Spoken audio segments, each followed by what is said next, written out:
تو یہ کافی ہمیں متضاد بیانات نظر آتے ہیں کہ کس طریقے سے ویپنائز کیا جاتا ہے ٹیکنالوجی کو اور کس طریقے سے اس ویپنائزیشن کو روکا جاتا ہے. یہاں روانڈا میں بھی AI driven agriculture technologies introduce کر دی گئی ہیں، کیونکہ آرٹیفیشیل انٹیلیجنس ہر چیز میں آپ کی مدد کر سکتا ہے. فارسٹ مانیٹرنگ سے لے کے ایگریکلچرل ٹولز سے لے کے کسی بھی لیول کی اگر آپ ویدر مانیٹرنگ بھی کر رہے ہیں تو آرٹیفیشیل انٹیلیجنس کا استعمال ہر چیز میں دنیا بھر میں ہو رہا ہے. چائنا کی بات کرتے ہیں، چائنا نے بھی کافی زیادہ ٹرانسپورٹیشن اور اسمارٹ سٹی نیٹ ورکس بنانے کے لیے آرٹیفیشیل انٹیلیجنس کا استعمال کیا ہے. لیجسلیشنز میں بھی AI کا بہت زیادہ رول رہا ہے، کیونکہ دیکھیں جب بھی کوئی نئی ٹیکنالوجی آتی ہے اس کو کس طریقے سے استعمال کیا جائے گا، کس پالیسی کے تحت اس کو مانیٹر کیا جائے گا، ریگولیشن اس کی کیسی ہوگی، یہ ساری چیزیں بہت ضروری ہو جاتی ہیں کہ اس پہ فیصلہ سازی ہو، پالیسی بنائی جائے اور وہ پالیسی کے اوپر ڈیبیٹس ہوں کہ پوری دنیا سے مختلف پالیسیاں بنیں، لوگ ڈیبیٹ کریں، بتائیں کون سی پالیسی بیسٹ ہے. لیکن پاکستان اس دور میں بہت بہت پیچھے ہے. انفیکٹ ہم نے AI پالیسی تو شاید بنائی بھی تھی، لیکن کیونکہ ہمارے یہاں نہ انٹرنیٹ ہے نہ ہم VPN استعمال کر سکتے ہیں، تو ایک بہت ہی ریڈیکولس سی نوشن ہے کہ پاکستان کیا ہی کرے گا. لیکن آپ دیکھیں بے شک ہم نے AI میں کچھ نہیں کیا، لیکن ہم نے IT میں ایسا کام کیا ہے کہ پوری دنیا نے بھی نہیں کیا. آئی تھنک اگر آپ کہتے ہیں میں بتا ہی دیتا ہوں. ناظرین ہم لوگ جو ہے انٹرنیٹ کے وہ حالات ہیں کہ واٹس ایپ کی امیجز یا وائس نوٹس نہیں ڈاؤن لوڈ ہوتے، لیکن اس کے باوجود ہم نے ایک ایسی IT سٹی بنانے کا اعلان کیا حکومت پنجاب نے لاہور میں، جہاں پہ 150 فٹ لمبی اور 250 فٹ چوڑی سڑکیں ہوں گی. آپ بتائیں پوری دنیا نے ایسا انقلابی کام کوئی کیا IT کے شعبے میں؟ پاکستان جب آتے ہیں ہم تو ایسا نظر آتا ہے کہ شاید روڈ سے ہی بنتا ہے آرٹیفیشیل انٹیلیجنس، اور اگر روڈیں اور موٹر ویز بن جائیں تو شاید ترقی بھی ہو جائے گی. اچھا اریبہ، آپ نے ایک بڑا مفصل جائزہ دیا کہ اس سال دنیا میں آرٹیفیشیل انٹیلیجنس کے میدان میں کیا ہوا ہے، لیکن اگر ہم پاکستان میں بات کریں AI کی تو سب سے پہلی جو چیز دماغ میں آتی ہے وہ چیٹ GPT آتی ہے. کیا آپ ناظرین کو بتا سکتی ہیں کہ اس AI just limited to chat GPT یا اس کے اور بہت سارے ایونیوز ہیں، وہ کیا ہیں؟ بالکل، آئی تھنک موہی سے بہت ہی اچھا سوال ہے، کیونکہ پاکستان میں لوگ یہی سمجھتے ہیں کہ چیٹ GPT سے بات کرنا ہی AI ہے، لیکن AI کا ہر شعبے ہر فیلڈ میں امپلیمنٹیشن ہے. اصل میں chat GPT is just a language learning model. اس کا مطلب ہے کہ وہ جو ورڈز آپ اس کو دیتے ہیں ان ورڈز کو دیکھ کے وہ ورڈز پریڈکٹ کرتا ہے اور اس لینگویج پریڈکشن کی بیسس پر آپ ساری کانورسیشن کرتے ہیں. لیکن AI اس وقت پروٹین مینوفیکچرنگ سے لے کے جینیٹک انجینئرنگ سے لے کے کراپ مانیٹرنگ سے لے کے مائکرو فائنانس تک ہر شعبے میں اس کا استعمال ہے. اور آرٹیفیشیل انٹیلیجنس کا اصل مقصد یہ ہے کہ وہ ایک نیورل نیٹ ورک کے اوپر بیسڈ ہے. اگر ہم اپنی شخصیتی طور پر انڈیویجولی یونیک لوگ ہیں کہ میرے خیالات موئس کے خیالات سے بالکل الگ ہیں، ہم مختلف لوگ ہیں، وہ اس لیے کیونکہ ہمارے دماغ کا جو نیورل نیٹ ورک ہے اس کا ایک خاص یونیک میپ ہے، ایک یونیک پاتھ وے ہے. AI بھی اسی طرح کام کرتا ہے، اور یہ نیورل نیٹ ورک کیونکہ ایک دماغی انٹیلیجنس صلاحیت کو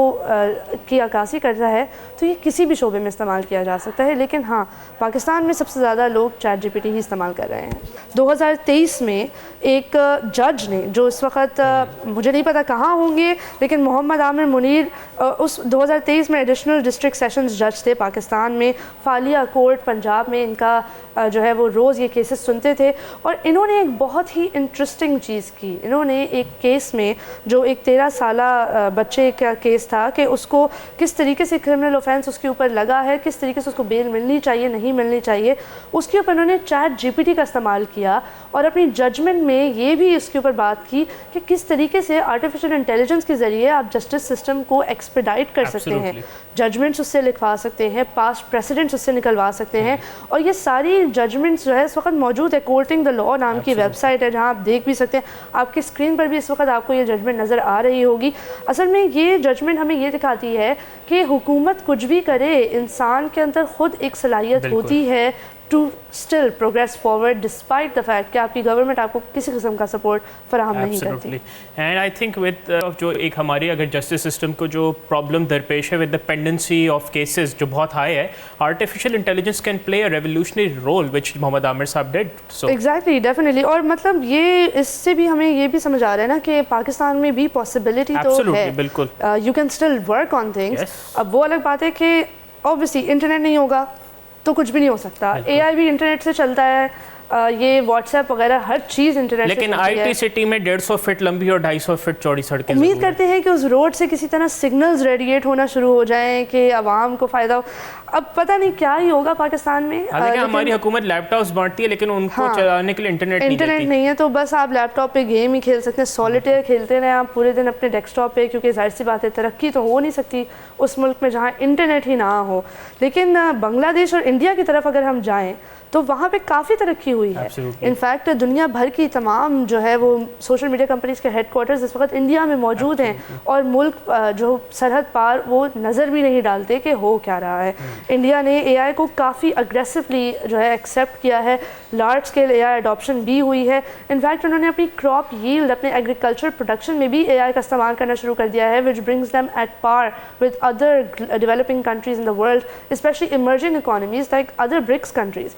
لیکن پاکستان بہت پیچھے ہے. بنگلہ دیش کو بھی اگر دیکھ لیں تو بنگلہ دیش میں بھی فلڈ پریڈکشن سے لے کے مائکرو فائنانس تک اے آئی کا استعمال ہے, اور وہ اتنا بڑا ایک ریوولٹ کر چکے ہیں, حسینہ واجد کو گھر بھیج چکے ہیں, پھر بھی وہ یہ سب کر رہے ہیں اور ہم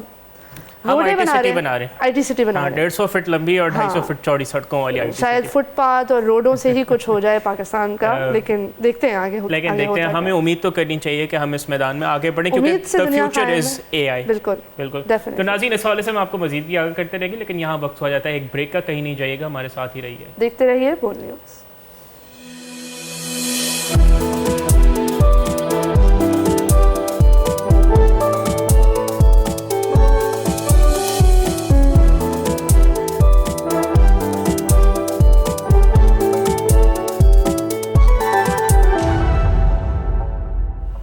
ناظرین welcome back to front page. Break سے پہلے ہم نے آپ کو ایران سے لے کے امریکہ تک تمام اپڈیٹس دی. اب بات کرتے ہیں ارجنٹینا کے بارے میں, کیونکہ کئی ایسے اکنامک لیسنز ہیں جو شاید پاکستان بھی ان سے سیکھ سکتا ہے. بالکل آپ نے صحیح کہا, کیونکہ ناظرین ارجنٹینا ایک ایسی اکانومی ہے جس کو حالیہ ادوار میں ہائی انفلیشن اور میکرو اکنامک چیلنجز جیسے high current account deficit, fiscal deficits, اور اس وجہ سے ان کو IMF کی تاریخ کا سب سے بڑا $75 ارب کا پیکج لینا پڑا. وہ ہو گیا ڈومیسٹک اکانومی کی کرش ہونا, کرپشن, انیفیشنسیز, ہائی ٹیرفس, اور اس طرح کے تمام چیلنجز فیس کرنے پڑے جو پاکستان کو بھی فیس کرنے پڑے ہیں. تو اس وجہ سے ناظرین جو بیسکلی ایک عام طور پہ اگر ہم تاریخ دیکھیں ارجنٹینا کی, اور اس سے پاکستان بھی جو ہے بیسکلی کنٹیکسچلائز کر سکتا ہے کہ جو ہسٹورک یا تاریخ میں جو اسٹیبلائزیشن پلانز انکلوڈ کیے وہ اسی طرح تھے کہ IMF کے پاس جانا اور 1952 سے لے کے بیسکلی منی سپلائی کو ٹارگٹ کرنا, ایکسچینج ریٹ کا معاملہ رکھنا. لیکن انفارچونیٹلی اگر آپ دیکھیں تو جو ایک اکانومی کی ضرورت ہوتی ہے وہ انفلیشن کو کنٹرول کرنا ہوتا ہے, تو نہ اس سے میکرو اکنامک چیلنجز ارجنٹینا کے کنٹرول ہوئے, نہ جو مہنگائی کی شرح ہے اس میں کمی لائی جا سکی, اور نہ ہی اس میں جو ایک دیر پاس اسٹیبلٹی جو تسلسل ہوتا ہے وہ رہا. اور کیونکہ اس کی وجہ یہ ہے کہ جو تمام جو معاشی پلانس تھے ارجنٹینا کے وہ میکرو اکنامک چیلنجز تک ہی محدود رہے, نہ کہ جو گراؤنڈ لیول اکانومی ہوتی ہے جہاں سے ایک عام آدمی کے جو ڈیلی چیلنجز ہوتے ہیں اس کو ایڈریس کیا گیا. اب ناظرین ہم بات کرتے ہیں اس حصے میں کہ ارجنٹینا نے اب اس معاملے کو ایڈریس کرنے کے لیے کیا کیا ہے. ارجنٹینا میں اب گورنمنٹ آئی ہے جاویئر ملے کی, جو کہ ان کا ماننا ہے کہ ارجنٹینا کی اکنامک پرابلمس کا جو حل ہے وہ میکرو اکنامکس کے ساتھ مائکرو اکنامک جو معاملات ہیں ان کو بھی ایڈریس کرنے میں ہے. اور یہی وہ بات آتی ہے جب ہم بات کرتے ہیں کہ اس میں پاکستان کے لیے سیکھنے کو بہت کچھ ہے. پچھلی گورنمنٹس کے برعکس جو ملے ہیں وہ اب پرائیورٹائز کریں مائکرو اکنامک ریفارمز, جو ایک عام جو ٹریڈیشنل مائکرو اکنامک پالیسی ہیں اس کے برعکس. اور اب جو ان کا فوکس ہے وہ یہ ہے کہ جو ایک نظام ہے انوویشن, جو ایک بیسکلی نئی جہت ٹیکنالوجی میں یا چیزوں کو آسان کرنے کا, اس کا جو اس کے بیچ میں جو بیریئرز تھے یا رکاوٹیں تھیں ان کو توڑنا, اور بھی اس طرح کی چیزیں جیسے انسٹیٹیوشنل اور ریگولیٹری لیولز جیسے جو رشوت اور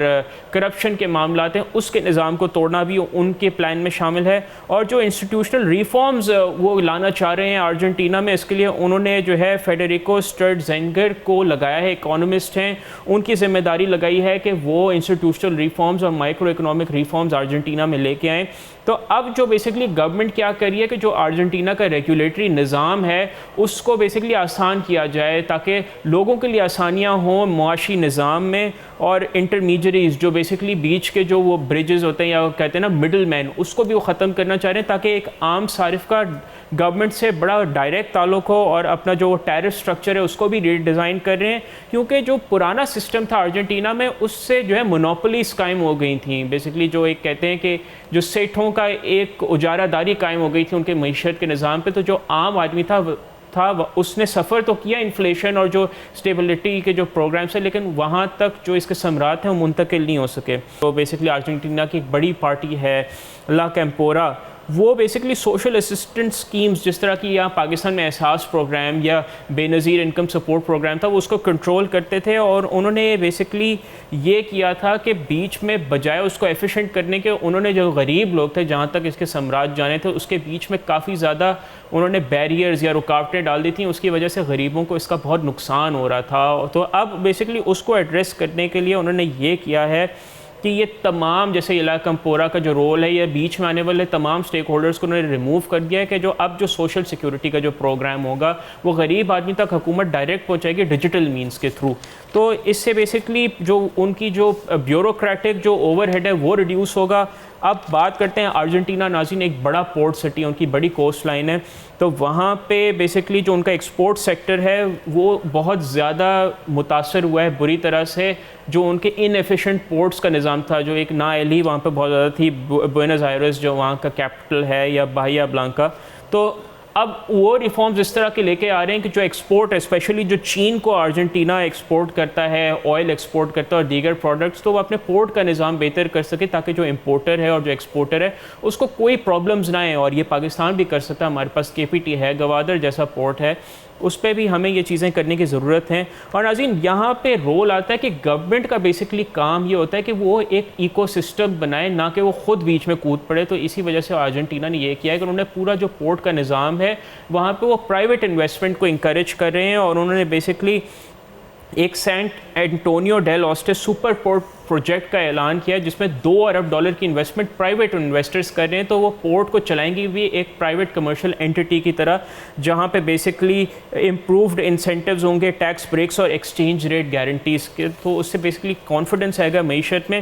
اور ناظرین جو ارجنٹینا کا جو پولیٹیکل سسٹم ہے وہاں پہ کک بیکس اور برائبز یعنی رشوت اور کرپشن اور جو بیسکلی اس طرح کے کافی زیادہ مسائل تھے, تو اب بیسکلی اس جو پورٹ کے لیے یہ کریں, اس کو ختم کرنے کے لیے جو وہاں کے جاویئر ملی ہیں ارجنٹینا کے جو حکمران ہیں, انہوں نے جو پیرونسٹ پولیٹیکل کلاس کی جو ڈومیننس ہے انہوں نے ان تمام اس کو اٹیک کیا ہے, جس طرح ہم نے بتایا کہ ایک ڈیجیٹائز نظام کے تحت. اب ہم بات کرتے ہیں کہ مائکرو اور میکرو, یعنی ایک میکرو اکانومی جو بیسکلی ہوتی ہے کہ بڑے لیول پر, اور مائکرو اکنامک جو ڈیلی لیول چھوٹے چھوٹے چیلنجز ہوتے ہیں. میرے خیال سے یہ بہت اچھی بات کی ہے کہ شاید پاکستان کو یہ ضرور سیکھنا چاہیے کہ ایک مضبوط ویلفیئر سسٹم ہوگا, لوگ اگر سونے سے پہلے کھانا کھا سکیں گے تو پھر پولیٹیکل سٹیبلٹی بھی آئے گی. آپ اس طریقے سے پولیٹیکل سٹیبلٹی نہیں لا سکتے کہ پوری عوام جو ہے وہ پریشان ہے, بجلی کے بل کی ادائیگی نہیں ہو پا رہی, کوئی ایبسٹریکٹ نوشنز آف اکانومی میں ہماری سکسیس ہو رہی ہے لیکن لوگوں تک وہ پہنچ نہیں رہی. نیچرل بات ہے کہ انسان کا جو آؤٹ پٹ ہے ایفیشینٹ,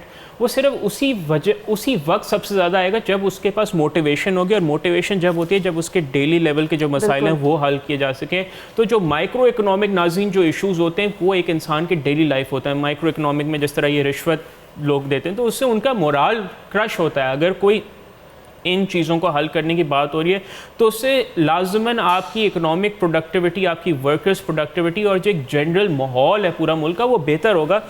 اور بیسکلی جو جاویئر ملی ہیں انہوں نے بیسکلی کہا ہے کہ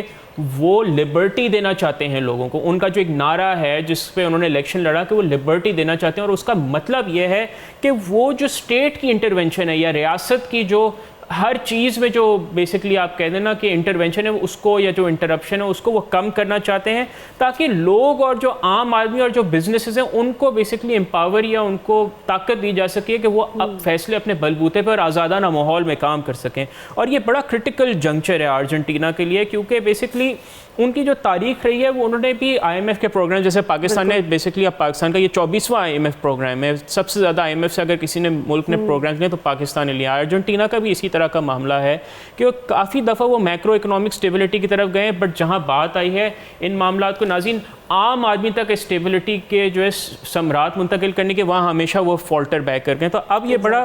جو ہے ان کا کرٹیکل جنکچر ہے کہ اس جو اسٹیبلٹی پروگرام کے تاکہ دیر پا ثمرات معیشت سے ہیں تو اب وہ مائکرو اکنامک چیلنجز کو ایڈریس کریں بڑے زبردست انداز میں. اور یہ بہت ان کے فیوچر کے لیے امپورٹنٹ ہے کہ اگر یہ ماڈل سکسیسفل ہو جاتا ہے کہ یہ باقی نیشنز کے لیے ایک بلو پرنٹ یعنی ایک اچھے ایگزامپل کے طور پہ کام کر سکے. آئی تھنک پاکستان اس سے بہت زیادہ فائدہ اٹھا سکتا ہے. بالکل, اسی لیے ہم اس ماڈل کی جو بھی آگے ایڈوانسمنٹس ہو رہی ہیں, ڈیولپمنٹس ہو رہی ہیں, اس پر نظر رکھیں گے اور آپ کو اپڈیٹڈ رکھیں گے, کیونکہ ہمیں یقین ہے کہ پاکستان اس طرح کے کیسز سے کچھ نہ کچھ سیکھ سکتا ہے. حکومت نہیں تو لوگ تو سیکھیں گے, لوگ تو سیکھ سکتے ہیں, آپ تو سیکھ سکتے ہیں. تو ناظرین ارجنٹینا کی ہم نے بات کی, ایک ایسا ملک جہاں کرپشن اور انفلیشن, ہائی انٹرسٹ ریٹس اور متعدد دفعہ IMF کے پروگرامز وہ گئے اپنے 1952 سے لے کے آج تک. ہم بھی 1947 سے لے کے آج تک تقریباً 23 IMF پروگرامز مکمل کر چکے ہیں, کچھ بیچ میں چھوڑ دیے, کچھ پہ ویورز مل گیا. اب اس وقت 24ویں میں ہیں اور یہاں پہ یہ بات ضروری ہے کہ ابھی تک نہ دیر پا اسٹیبلٹی ارجنٹینا میں آئی ان IMF پروگرامز یا صرف میکرو اکنامک ایشوز میں, نہ پاکستان میں, کیونکہ ہم 2-3 سال تک یہ اسٹیبلٹی پروگرامز میں جاتے ہیں اور جیسے ہی ملک میں کچھ اسٹیبلٹی آتی ہے بجائے اس کو دیر پا اسٹیبلٹی کے لیے یوز کریں, ہمارے جو گورنمنٹس ہیں وہ اس تمام مومنٹم کو بالکل لوز کر دیتی ہیں, پورے اکانومی کا شرازہ بکھیر دیتی ہیں اپنے سیاسی فوائد کے لیے. تو یہاں پہ ارجنٹینا نے تو یہ کیا ہے کہ وہ اب دیر پا اسٹیبلٹی کے لیے مائکرو اکنامک ایشوز پہ کام کر سکیں, تاکہ کیونکہ ناظرین جو اسٹیبلٹی کے جو ایک پروگرامز ہوتے ہیں میکرو اکنامک اسٹیبلٹی کا, اس کا جو خمیازہ سب سے زیادہ عوام بھگتتے ہیں, اور جب ان کے جو ثمرات ہیں عوام تک منتقل کرنے کا ٹائم آ جاتی ہیں تو یہ گورنمنٹس ان کے ثمرات خود اپنے پولیٹیکل گینز کے لیے لے لیتی ہیں. تو اب یہ پاکستان کو بھی فیصلہ کرنا ہوگا کہ میکرو اکنامک اسٹیبلٹی کے بعد اس کو ارجنٹینا سے سیکھتے ہوئے مائکرو اکنامک چیلنجز کو ایڈریس کرنے کی ضرورت ہے, تاکہ اس کا فوائد جو ہیں وہ عام عوام تک منتقل ہو سکیں. ناظرین اس کے ساتھ ہی آج کے پروگرام کا وقت ہو جاتا ہے ختم. آپ سے ملاقات ہوگی دوبارہ کل انشاءاللہ. اپنا بہت خیال رکھیے گا, اور بول نیوز کے سوشل میڈیا ہینڈلز پر اپنا فیڈ بیک ضرور ریکارڈ کریے گا. خدا حافظ.